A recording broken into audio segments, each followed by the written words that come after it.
هو كان طلقها طلقة الأولى، رجعها من بعد مرة أخرى في مجلس آخر وفي حالة غضب قالها أنت طالق 1000 مرة. عندي تعليقين في هذه المسألة. تفضل. التعليق الأول هو أنه مثل هذا الطلاق يعتبر طلاق بدعي. النبي عليه الصلاة والسلام جاء واحد الصحابي قالوا يا رسول الله فلان طلق مرته ثلاثة برك، ضربة واحدة. واش قال النبي صلى الله عليه وسلم؟ قال أيلعب بكتاب الله وأنا بين أظهركم؟ لا إله إلا الله. يعني راكم تلعبوا بكتاب ربي وأنا حي بيناتكم. هذا 3، وهذا صافي شحال زاد 900 وكذا، يعني زيادة. علاه يعني كي يقول نطلقها 1000 مرة ولا 2000 ولا هذا الكلام كلام لا وزن له، يعني يدير الأذى ويدير الباطل هكذا بدون سبب.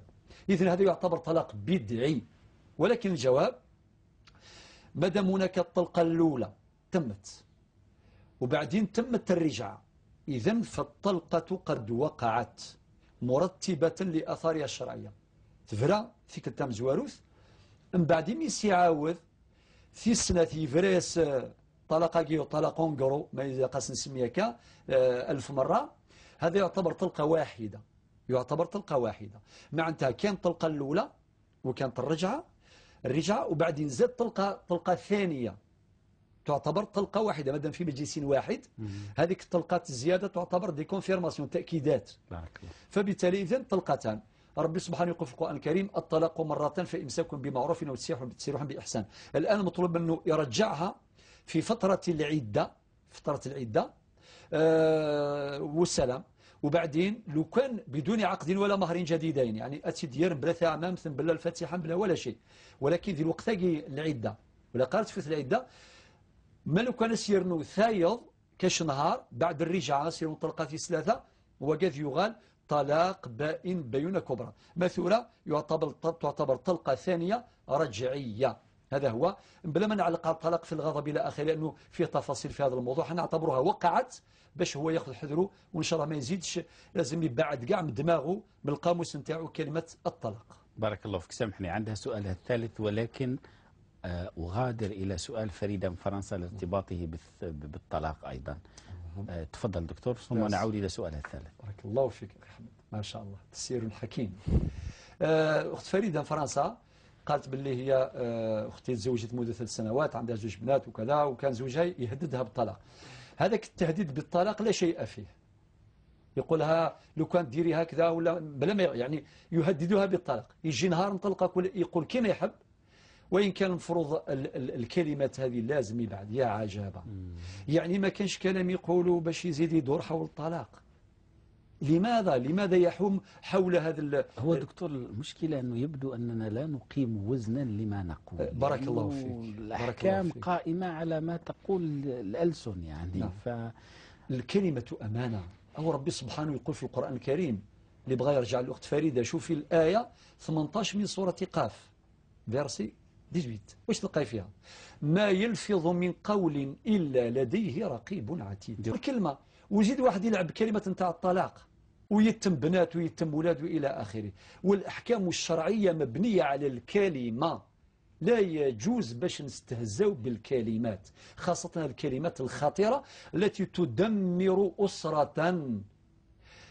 ينهار هذا عش الزوجية بسبب كلمة تقال. أكثر من ذلك أنه هذا الطلاق هذا اللي راه يدمر البيوت، لازم واحد يدير في باله بأنه حتى الأولاد يتشردوا.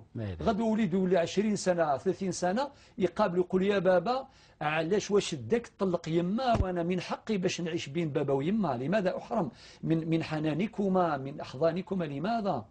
ولكن دائما الندم هكذا. بعض الناس يقول كان غضبان وكيغضب من بعد. اللي يغضب يغضب راحته، ولكن يبعد من هذه. ربي قال في القرآن الكريم والكاظمين الغيظ، ما قالش ما تغضبوش.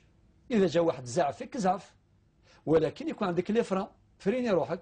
ربي قال والكاظمين الغيظ والعافين عن الناس والله يحب المحسنين. والنبي عليه الصلاة والسلام قال ليس الشديد بالسرعة.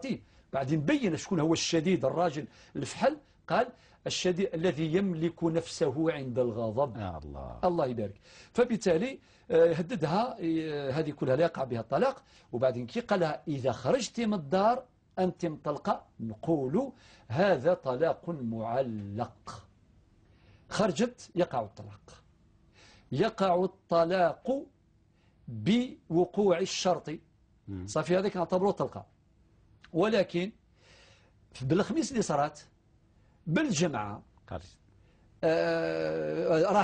راح ليهم وبعد قال واش حبيتي وكذا، قالت له حبان نطلق. ومما هي ثانية واش دها يعني، قالها واش حبيت، تقول حبيت نرجع، وما عندهاش الكلمة هذه في قاموسها باش تروح مباشرة حبيت نطلق. لا مشكلة الكلمات يعني اسمح لي حتى أختك يعني الأخت فريدة قولي لها واش داك، هو قالها واش حبيتي، تقول حبيت نرجع لك والسلام.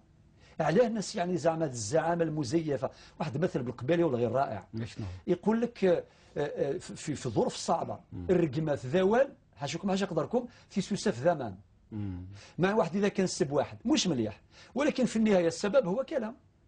زيد يقول لك حاشكم حاش يقدركم البصاق ما لو كان نرفدوا البصاق نديروه في لابوراتوار في المخبر واش يجي يخرج ما.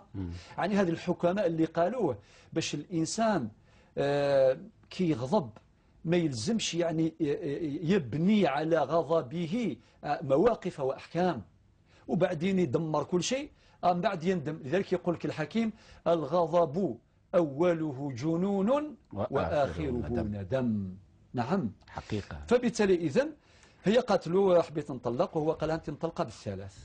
الآن نقول لك يا أختي وتحفظ في هذا الجواب. علاش نقول متحفظ؟ خاطر نتمنى هؤلاء نهضروا معهم مباشرة. إذا كان الأمر تلقى وحده ولا نقدروا نفريوها عن طريق الهواء مباشرة عبر الهواء سهلة.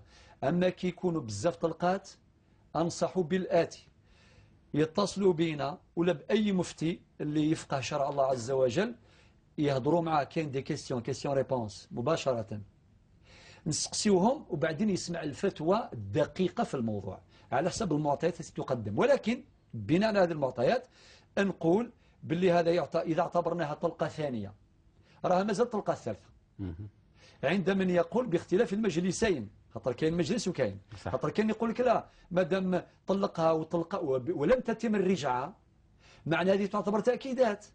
ولكن نديروا أسوأ الاحتمالات أنه كاين طلقة هذيك الطلاق المعلق على شرط الخروج، وكاين طلقة ثانية بالجمعة الخميس والجمعة. يعني خير الأيام، حتى الأيام خيرها يعني باش يطلق الخميس والجمعة.